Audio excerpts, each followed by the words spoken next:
My name's Selina Stansbury, new IFBB Bikini Pro.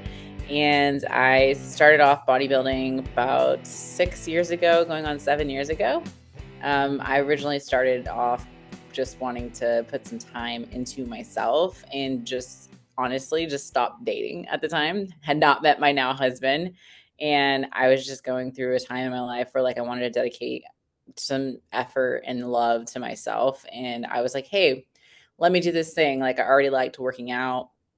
I had hired a trainer at Gold's Gym and he was showing me how to train. I fell in love with training and I just decided to hire a nutritionist or a bodybuilding coach, a local bodybuilding coach. I didn't even know that was a thing at the time. I was like, oh, my trainer's like, you should probably hire someone. I'm like, well, I hired you. Do I need to hire somebody else? And he's like, yeah, you probably should. So then I started doing my research on picking a show and local shows and all the things behind it. And did a show for the first time. And I think my first prep was 16-ish weeks. And then did pretty well in my first show. I would say back then it was very, very different 6-7 years ago.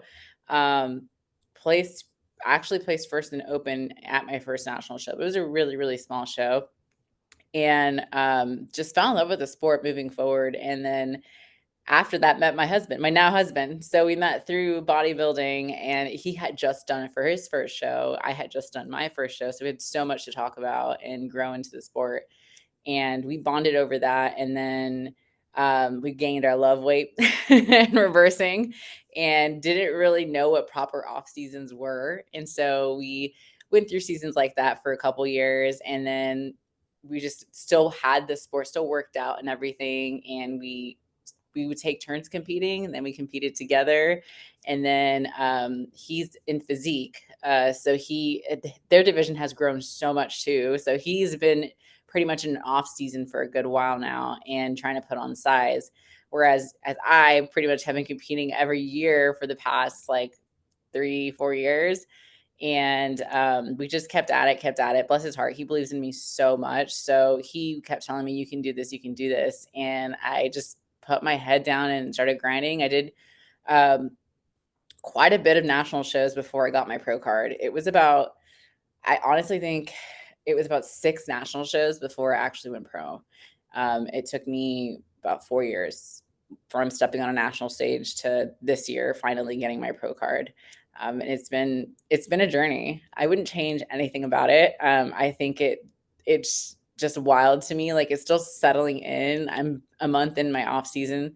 And I just feel like it's such a huge accomplishment. I feel like I can breathe almost. It's like going to school. I always, the analogy I use is like going to get your master's degree. And then once you graduate, you're like, I'm done. I'm officially done with school. And no one can take this away and it's mine. So that's how I feel about my pro card. I did it. It's mine. And now I just feel like it's ooh, this feels more fun now. I don't know why. I guess the long pursuit was kind of making me just wanting to get it. And then I got it and I feel like, okay, cool. Now we can just fine tune everything. Does it ever feel like it was almost like that you're almost living in this alternate reality of well, what would have happened if I didn't go down this road? Where would my life be? Yeah, it did. It did for a while. I feel like it's now just kind of just settled, but it felt surreal as it happened, as I kept going and did a pro debut. All of that just felt so surreal. It did not feel real to me. I was like, this is just crazy. I don't feel any different, but it just all feels so fake. It felt like it was such a long pursuit. So yeah, I definitely would agree to that. And I think back to also what if I would have never decided to do a show? Where my life would be, who I would have married, how my life would be different. Yeah. Was it a no-brainer for you to go to, from that relationship to then to start working out, or where did that kind of impulse come from? Or was fitness and health somewhat in your background or an interest you had before, or where did that come from? So I've always been an athlete. I grew up in a really small town and it was the same group of girls who played all the sports like basketball, volleyball, track. We all played the same sports year round. Basketball was more so my sport. And I was a point guard and I was a playmaker and is very, very I would say it was the smart one with plays and I had really good emotional intelligence and I vibed really well with people. So I could really tell like when someone was going for a layup or doing a screen. Like I was a really good playmaker. Wasn't the best shooter, wasn't that best ball handles, but I feel like I was really smart. That was my strong point, was I was smart. And I think that just being growing up in sports, I just always loved sports. I didn't really know how to train though. I hated the weight room, hated it. Like I feel like it hindered me from shooting, it hindered me from running and track. Like I never understood it. I was like, this is stupid. I'm gonna be sore, and then I can't like play right. So it's so funny to look back on, like, man, I wish I would have hit the weights a little better when I was an actual like basketball player. But it came from there. And then I played sports and was always in like rec teams and in college and stuff. And then when I hired the trainer at Gold's, James, bless his heart, is a good friend still. He like just changed my world. Like I think I know I was just lifting so improperly because we were from such a small town. We didn't really have people to like train us and teach us how to use equipment. And all we had was like a bench press and a squat rack. Like we didn't have these resistance machines or any type of machine. It was a field house with free weights, and I didn't know how to properly train. And I was a growing kid. Like body was changing, and it was just so difficult. So I think that was always had an athlete in me. It just properly lifting was just not taught to me. Are you a personal trainer, online fitness coach, or gym owner on the verge of burnout? Are you wanting to grow your fitness business but can't add more hours to your hectic schedule? Introducing Trainer Revenue Multiplier, the premier wealth creation system for fitness professionals that helps you earn more and work less. Visit www.trainerrevenuemultiplier.com today to schedule your free business accelerator session. If you're serious about taking your business to the next level, schedule your call today. Getting into the gym for you and starting to learn how to actually, lift properly and learn more about, maybe the how behind it and the why behind it. Was that something that you immediately found like interesting? Like, oh, I want to learn more about this, or I'm just here, I'm here to do it. I don't care as much about the why, or like what was your, I guess your educational, your informational interest at that point? I guess I was in the middle when I moved to San Antonio. I came for nursing school, and we had a free membership to the Gold's Gym on in the complex, or the, oh my gosh, campus. The word, I can think of the word. And so I was like, okay, free membership. Let me go check this out in between classes. Like went in and just it was really beautiful. It had a pool, it had a sauna. Like it's this whole nother world for me coming from a small town. So I was like, this is cool. Like, yeah, I could walk on the treadmill and I could lift some weights and maybe learn some machines. And it wasn't a huge goal. That one was like a black member, so it was kind of tiny. And I just kind of started playing with machines and just like getting on YouTube and like trying to figure out like how people worked out. And yeah, I just because school gave me a free, I say free, I'm sure I paid for it somewhere in tuition, but gave me a membership. I was like, let me utilize this. So it kind of just that happened, and then I just ended up liking it. And I met some friends in nursing school, and some of them did know how to exercise. They grew up in San Antonio, so they're like, I'll show you how to use some equipment. Like, so I went with some girls, and they kind of showed me a little bit, and just started going in between classes. Really, like I had so much more time back then, and I was like, I could have been. And sometimes I would go twice a day. Like when I was in campus, I would, but like I didn't realize how much time I had then, like what I could have done then. So it's funny that you say that because it's true. Like you think, man, like that was the time to really dive into bodybuilding, was whenever I had all this free time. But bodybuilding does cost a lot of money. I will say that. It's definitely come more streamlined over the last, I would say over the last 2 3 years. I feel like it's become very very common. When I got into it 6 7 years ago, it was definitely not common. um yeah, it was like, what's that? Like, like, what are you gonna do? Like, you're gonna step on stage in a bikini, so you can't take one sip of alcohol, you can't drink. Are you sure? Like, it was definitely odd to explain to people like 6 7 years ago. Um, I feel like it's become a little bit more acceptable now. If it's adding value to your life, it's definitely positive. But there are the the wanting to fit in too. So that's where it can go. People can be in it for the wrong reasons, because it is a hard sport, in a sense that it can cause a lot of issues, especially, body image issues, things like that. So if you're going into it to look good in a bikini or board shorts, you're not going into it for the right reasons. If you go into it wanting to gather more good habits and values and things like that, you're going to get more out of it than you would just trying to get the photo on stage or the medal. So, how long were you in the gym in that initial period before you did start to take bodybuilding as like a serious option or even learn about, to potentially doing it? So I got into the gym in nursing school, and then I didn't start bodybuilding until my master's degree. Okay. Um, so I would say about maybe 3 or 4 years. Yeah, 3 years, 4 years before I started to actually want to do bodybuilding. And was it Yeah. something to where it was like it's maybe an interest like 2 years, a year or 2 years into it, and I'm like, and you're thinking maybe, okay, well, I need to still build my body, or I still need to have other things going on, or was it like a few years in, you're just like, oh, it's been 3 years, and this idea kind of kicks in, and then I do it right away, or what was it for you? So the trainer I hired, when I started training with him, he did a program for me, and I would train with him like once a week or once every other week. And then he was like, "You're doing really good at this. Like, I think you could do a bodybuilding competition." And I was like, "What's that? Like, I don't even know what that is." Like, and so he's like, "You don't know what that is?" So I started looking it up, and he didn't really know too much either. Like, he was a trainer, but he didn't have competitors or coach competitors. But he's like, "I think you would do really well. Like, you enjoy coming in the gym. Like, you're always here. Like, you're dedicated, and maybe give you a goal to like look towards." And he's like, "I feel like you've put on some muscle, and since I've known you." And I was like, "All right, cool. Like, bet." I was like, "I'll do it." Like, it's crazy because I didn't even think, like, people are like, "How did you step on stage?" I was like, "I just picked a show that wasn't local, and I didn't think anybody would go." So I didn't have anything to worry about. In my head, I was like, no one I know is gonna go. Turns out a good handful of my friends ended up showing up, and my parents, and like I had a great support for my first show, but I was like, y'all were not supposed to be here.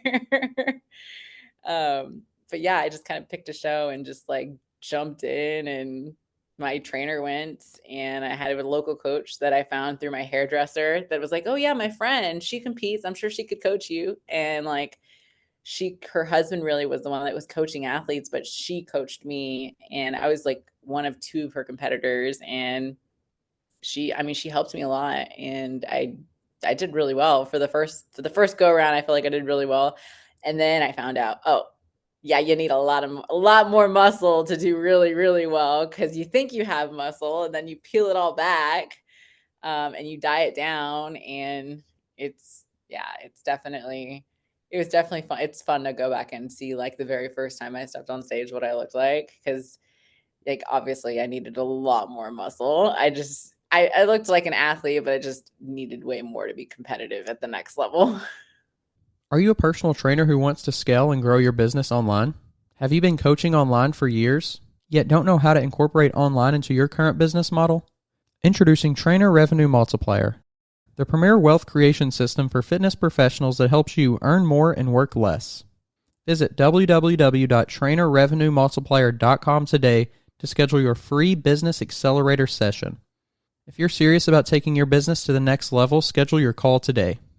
Is it to where you look back and think like, I could have, I could have waited another 6 months or a year? Or do you look back and go, I'm glad I stepped on the stage then, because then I kind of got the feel for it. And even though obviously I could always be better, like, you got to step on the stage at some point to kind of learn those things. I'm glad I did it, because I didn't do that show for the medal or think that I would do this for next 6 years of my life. I did not think that at all. I thought I was going to step on stage and it was going to get me to stop drinking and stop dating shitty people, and just have like better just self-worth overall is why I did it. And then it just took off.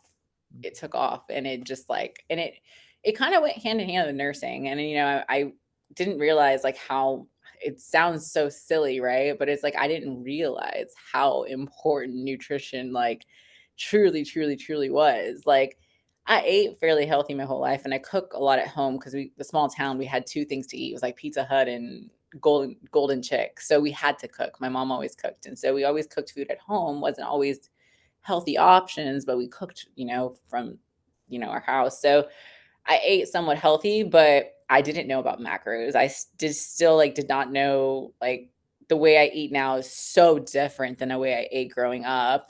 But it blew my mind to know how much like my body felt so much better. It felt less inflamed, like normal digestion, like all these things started to just fall into place. Of course, not when you're in peak week in the peak like 6 weeks out, but when for the most part you're off season, when you're feeding yourself like adequate calories and good macros, like your body function and inflammation and everything, you just feel so elite. And like I don't crave alcohol, like I don't really drink hardly at all, like I don't like I just love whole foods. I'm always reading labels now, like, and it's so crazy how nutrition is just like it's medicine. Food is absolutely medicine. And I think the more that people can realize that, the better off they'll be. And that goes hand in hand with getting my master's degree and wanting to just like really educate people and not just throw medications at people and mask things. And like your body is telling you something. And I think that we have gotten so into Western medicine that all we want to do is big pharma wants to make us sick so that we can keep paying for these things. And I'm like, the secret thing is just like watch what you eat and how much you eat. Like, and I promise you it'll change your life. Like it will. I just think we underestimate the long-term power of what we eat today and how that affects us in, the future decades to come. I couldn't agree more. I mean, COVID was a glimpse. COVID was a glimpse of like how a virus it pretty much was killing the people who were super unhealthy. And I can say that because I worked firsthand. Like I worked as a nurse during COVID and took off to California, was one of the travel nurses thrown into the COVID units. And it was 30, I mean, young people, 30, 32, obese, didn't know they were diabetic, didn't even know they had high blood pressure, high cholesterol, high triglycerides. Like, I mean, you name it, like they were so unhealthy. Like you check under the hood and under the hood was telling you, all the things that were wrong with them. And that affects circulation. You can't get rid of a virus if you have poor circulation. Like, and the virus was causing even more poor circulation. And, it just, people are like, oh, people are dying. I'm like, yeah, the people who unfortunately were not taking their health very seriously, which sucks. And I think that it woke up people to realize, like, I need to take care of myself and I need to, and it all starts with diet and nutrition. Like, it doesn't start with Ozempic. It doesn't start with, it's a great drug. Don't get me wrong. It's a great drug. And I think that it was developed to help. It can be helped in the right way, but it shouldn't be a revolving door. It shouldn't be a way to make money. It should be a tool that is used for someone who is having a really hard time sticking to a plan. But there should be a plan in place. There shouldn't be somebody just a revolving door just coming through and has no knowledge on how they should eat. I mean, they walk in there asking for Ozempic and you give it to them, but you don't give them any other knowledge other than that. It's not going to help them. There are other things we're going to find out about that drug on the people that are not trying to just use it as a tool rather than a revolving door for people, that it just is a cash flow for people. It's something that I'm hoping to be a part of in healthcare. Recently just started working at this one clinic that they are really big on mental health. And they are trying to incorporate I'm a family nurse practitioner. So they're trying to incorporate a NP to help with like hormone replacement therapy and also weight loss. And my overseeing physician, who is a functional medicine doctor, she's amazing. I love her already. I just met her. And we talked about this, like coming up with a protocol for people who are coming in for weight loss drugs, because we both agree that it shouldn't be something that I understand, like in the business side of things, it does bring money and, I get it and people want it. Like people really just want to come in and get the shot. They don't want all the other information that comes with it. But as healthcare providers, like we should know better than to just be prescribing it and not giving that nutritional information or having a way to hold them accountable to continue to be on this injection. Because a lot of them come in and then they're like, oh, like they're losing all this weight, but a lot of it's muscle mass. That's not a good thing either. Like, to lose all your muscle mass as a woman, like, I mean, even as a man, but like a lot of these women are like shrinking and they love it, but it's also like they get what's called skinny fat, right? Or they get the Ozempic face. And it's like, well, are you eating? Well, I'm not hungry. Well, we need to prioritize protein. Like, you got to prioritize protein on your plate. Do you even know what 3 ounces of a protein source looks like? Like, I'm really big on people should weigh their food. I think it's funny when people come to me and tell me like, I want to intuitively eat. And I'm like, okay, well, do you even know what a portion of like a carb looks like? Like, how do you plan to intuitively eat if you don't even know what that looks like? Like, so it's just it's baby steps and like education. So we're gonna try to come up with a protocol. But it's also like, I think that a lot of people's priorities are a little bit skewed in a sense that like they're gonna pay for the Ozempic before they pay for a coach. They're going to pay for the quick fix, not someone who's going to sit there and, teach you and not make you, but have you really learn and educate yourself. And because I do have my own business on the side where I coach people, and I coach people that want the knowledge. I don't prescribe with my coaching job, like that I have my business with, because I want it separate, because I don't want to prescribe. That's not my goal. If I feel like someone needs to be on a like semaglutide or GLP-1, I'll refer them over to a friend that I know does that before I got this job. So eventually I'll refer to the job I'm in now, but I was referring it out to someone that I trust. But that's because this person has been doing a step goal daily. This person has been following a diet plan. This person has been working their ass off. And I feel like they're hitting a wall. They need their hormones checked, maybe menopausal, or maybe they're, were on birth control for so long and they bottomed out their testosterone. Like, there's different things that people could be hitting walls for, but you don't know unless you clean up the diet, you get your NEAT up, you get your, calories in, calories out in a place where you're in a deficit that I'm helping you create. And if something's not still driving, then okay, let's get some labs. Let's get you on a GLP-1, but with the plan to come off of it in 3 months. So it's just, yeah, I'm super passionate about, I think bodybuilding, like I said, it was the best decision I could have made because it opened my eyes to a lot of things, especially diet, nutrition, health, and working as a healthcare provider. So it's definitely interesting. It's an enhancement, which, it's GLP-1s should be used as an enhancement to someone who's already doing what they're supposed to. And I think hitting a wall. Also, like, and it's subjective. I just had a conversation with a friend about this the other day too. Like, to me, it's subjective when someone like wants to remain natural. Because somebody who does have low testosterone levels for different reasons is way far behind on putting on muscle than someone who has high amounts of testosterone naturally, genetically inclined. There are people who have, genetically inclined higher testosterone levels. And there are plenty of women who are on birth control, like myself, for years. And it bottomed out my testosterone levels. I had zero testosterone. So I had to supplement with testosterone. And I saw major changes in my physique. I nowhere near use testosterone to be above the normal range, but I did need it in order to, one, feel better, and to be able to put on muscle. So I'm really big on people like optimizing their hormones. Mm-hmm. And people can argue that that means you're not natural, which it's subjective at that point. So, I mean, I'm like, am I going to sit here and be like, oh, shoot, well, now I'm not considered natural? At the end of the day, my goal is to have the most optimized physique. That's my goal, and I will do that in the best way possible with my health. And there are studies out there that show, they're like, oh, aren't you worried about not becoming infertile? Not having a testosterone would make me infertile too. Not having progesterone levels at a certain level makes me unable to bear a child.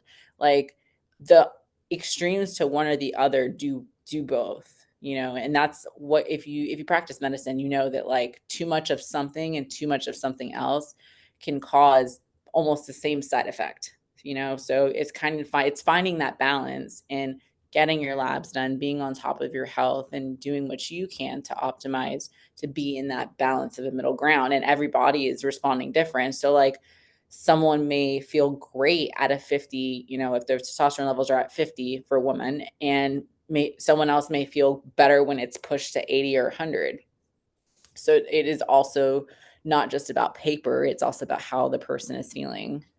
This podcast is sponsored by Smoking Gun Coffee, a veteran-owned coffee company that strives to give back to those in need. Don't forget to use code TWR10 for a 10% discount at checkout. I think people try to take away the hard work from using the word natural and unnatural. I think that's where a lot of it stems from, is people want to think, well, you're not natural, so you didn't work as hard, or whatever the case may be. It's like the equivalence of someone who is natural and not natural works harder or not harder. And I think that that's not the case at all. Like both people can work equally as hard or equally not as hard. Like it still takes like, and it always emphasizes to people like like again, like go back to the GLP-1, like it should be something that aids, it's a tool, it's an enhancement. It's not a miracle drug. It's not going to do the work for you. It's not going to meal prep the meal preps for you. It's not going to go to the gym for you. It's not going to schedule anything for you. Like it's an enhancement. And bodybuilding is not healthy. I will admit that. Like you take it to the extreme and get on stage and you're stage lean for a couple, hopefully not for weeks. I mean, it's cool when you're ready early, but it feels like crap when you're lean early. So it's not a healthy, and it's not a healthy sport. I understand that. And I know that, and the risks that I take when I get that lean. But like, you have to understand, like, there are ways to also combat that. Like you can get on T3 to help with your thyroid, because somebody who is dieting that far low, you are messing with your thyroid. So is it okay to just let it shut down and not supplement? Like it's debatable what people think, what you should and shouldn't do, right? But someone with like no T3 is going to feel like absolute crap, So, and it's like, oh, well, just don't compete. I mean, I always tell people, like, it's funny to me how it's hard to find like providers that are actually, and that's also why I love that I'm a provider and can eventually maybe see competitors and help them with recovery of their labs and hormones and as they're going into shows. Because um, you go see a provider and they're like, well, you shouldn't compete. Your thyroid's probably, messed up because you dieted down or whatever the case may be. And it's like, okay, well, this is where we are. How do we fix it? Just like if someone is telling me they're addicted to a drug and withdrawing, I'm not going to say like, well, you should probably not use the drug. Like, no, I'm going to help you withdraw because that's part of my job. Yeah, it's very interesting. And then even to be like, to look at somebody and say, well, you shouldn't compete because it's unhealthy, but there's not like an outcry or like people that would most of the time say the same thing about people who are just in general living an unhealthy lifestyle. Yeah, it is very interesting. It is. Thankfully, I have someone I see now, but it used to be, yeah, they would see me stage lean, or if I'd get my labs done after prep and they'd be looking at me like all like crazy. And I'm just like, like it would just suck. And I'm just like, I'm just trying to check my labs, make sure everything's good, like my hormones. And yeah, it was interesting back then. I think it's become a little bit more well known now. But providers still don't. I 9 times out of 10, like people who go see a provider that bodybuild, like they're like, like the provider like doesn't really. I feel like we're not doing a good job at like making someone feel like they're doing the right thing by coming in and getting their labs done, even though they choose to do a sport that is hard, like. And it comes with good and bad. I think that there's the sport does have its unhealthiness, but it also has like a lot of habits that you can take from it, healthy habits. And any sport, I mean, I always think about it too, like, man, I give props to even like models that have to stay so lean, or like, whatever the case may be, or like basketball players, Olympics, like you know a, there's a devil in every sport that they have to go through health wise, and it's just they're athletes. Yeah. So Yeah, I mean, I don't think there's any sport out there to where you're focusing on optimizing your health. Like, I can't really think of one to where there's no negative Risk. consequence or risk to doing it. Mhm. And that's completely fine. Like, there's nothing wrong with that. What, if you were a football player, there's nothing wrong with, damaging your brain. Like, it's becoming more of a conversation. But for most people, it's like, well, that's just part of football. Or, even something is, a lot less serious, but like a pitcher, an MLB pitcher that gets, their shoulder jacked up or their elbow jacked up. Like, well, that's just, that's what they do. And I Part of the wonder game. too, maybe if it's associated with a little bit of like the money aspect, because okay, it's seen as this big thing and it's like, well, it's worth it because you're making millions of dollars. Or I wonder too, maybe if it's like bodybuilding has this, people look at it and go, they must have, serious issues if they want to do this. They must have serious body dysmorphia. They must have something, they're just not happy with themselves. So I'm, encouraging not to do this and I'm helping them. I'm helping point them in the right direction. Like, I just wonder if there's a lot of that too. Yeah, I think that's a solid like avenue to think about it too, because bodybuilding takes a lot more, like it takes a lot of money to compete and do all the things and treat your body with what you need, like body work and a trainer, and it's definitely, you put a lot of money into it. So I can see why people are like, why do you do it? Do you even get paid? Like, are you even making money doing that? Like, yeah, I could see the stigma, but it's like, no, you don't make any money going into getting your pro card, and you win your pro card. You don't make any money when you win your pro card. I'll say as a pro, I think it's cool that you just pay your fee for the year and then you can do as many shows as you want. You don't have to pay to enter anymore, which I thought that was pretty cool. And now you can, if you win a show, you can win money, but it's definitely not for that. Like, I wouldn't say that you're competing as a pro to win money. That's Right. usually not what people are doing. Usually a lot of people have their jobs or coaching businesses because of it. I think it's a beautiful thing to be able to say, like, I'm doing it because I actually enjoy it.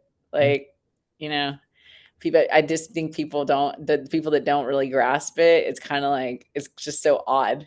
Yeah.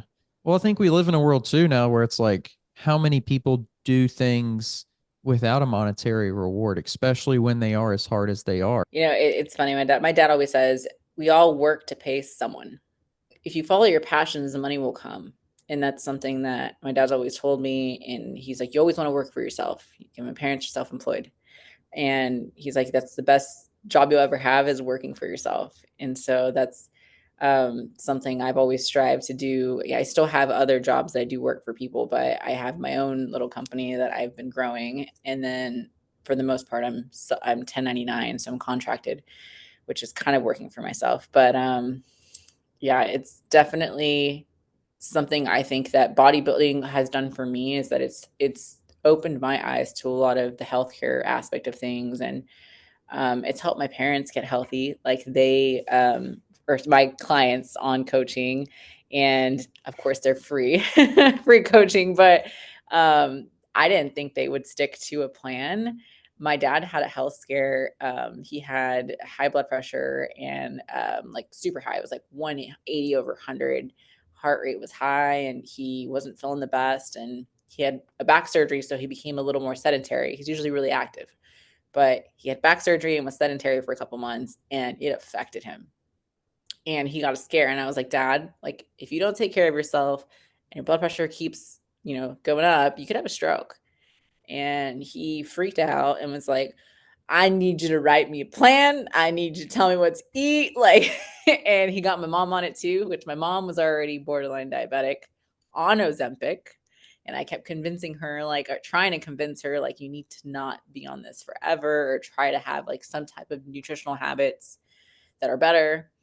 Um, they started in March of this year, and they haven't stopped. They weigh their food, they cook, they go on walks. I give them step goals, and I check in on them every week. And I am so proud of them. I'm so proud of them. They have felt the best that they've ever felt in their life. And I'm trying to figure out, like, I know that the scare of like telling my dad he might have a stroke is what got him, but I'm like, what made y'all stay? Like, they could have stopped doing like the meal prep and weighing. And not doing all this. But Monday through Friday, they're so good. And even on the weekends, if they're not out and about, they still eat their foods.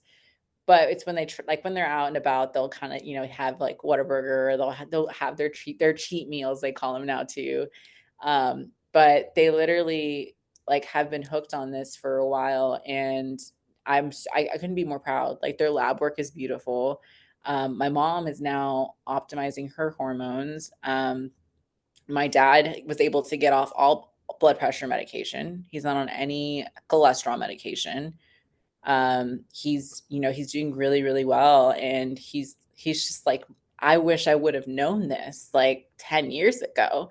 He's like, I thought you were crazy eating 5 meals a day and weighing your food. And he's like, I thought you were crazy. And I was like, I'm not crazy. I just feel so much better when I can allot, and I call it a budget. I know what budget I need to maintain. And I know if I have an off-plan meal on the weekend, or even all day, or I go on vacation, I know come Monday, like, I know how to get back on my budget. I know what needs to come in and out. I know how to execute. And that's all this is. Like, if people can look at calories like a budget, like, you don't go swipe your credit card or your debit card not knowing if there's money in the bank. So why would you just keep putting stuff in your mouth? Like, if you don't know what your metabolic rate's going to take. So yeah, it's the sport gives more than people see. I think that's how I would say it. Well, just the impact already that you've had on people, and looking at your parents and them saying, I feel better than I've had in a while, or a long time, or ever. It's just goes to show the power that really is there when people are introduced to this. And I think that that's where there's a disconnect between people who do it and don't do it. A lot of it is just like, were they educated on it, or where are they getting their knowledge or their information on when they do try to do it, and then they fail, and then they just go back to doing whatever because they didn't see results, and they lose faith in it. Like, I just think we need more exposure. Yeah, I couldn't agree more. Yep. I think it just takes more people making more awareness of it, and highlighting the good in the bodybuilding field. Seeing where it goes. And I think, like I said, I think we're moving in the right direction. And I'm very excited as I've been doing this podcast more, talking to more and more people around, even just around the world, around the US for sure, but just around the world. Like, there just seems to be at some level, like a renewed spirit of human betterment. But I really appreciate you coming on the podcast. Yeah, thank you so much for having me. It was lovely, and I loved chatting. I could have chatted you with forever. This is awesome. It was a lot of fun. I appreciate it. And if you want to, before we head out, if you want to share any socials or websites or anything like that, you can go ahead and do that. Oh yeah, cool. So you can find me on Instagram at Selina_IFBB Pro. And I'm also on YouTube. I have a YouTube channel that I started this year. So if you want to follow along my fitness journey, and currently recording my reverse. So a lot of food options on there. So you can find me on YouTube at MyFitNP. If you're tired of searching for a coach or trainer, somebody who knows what they're talking about and has experience, make sure you go check out the new Coach's Corner on weightroompodcast.com. You can find quality, qualified coaches to help you achieve your goals, whether that's in bodybuilding or just general fitness. Stop wasting time and start achieving your goals today. The link to the Coach's Corner is down in the description below.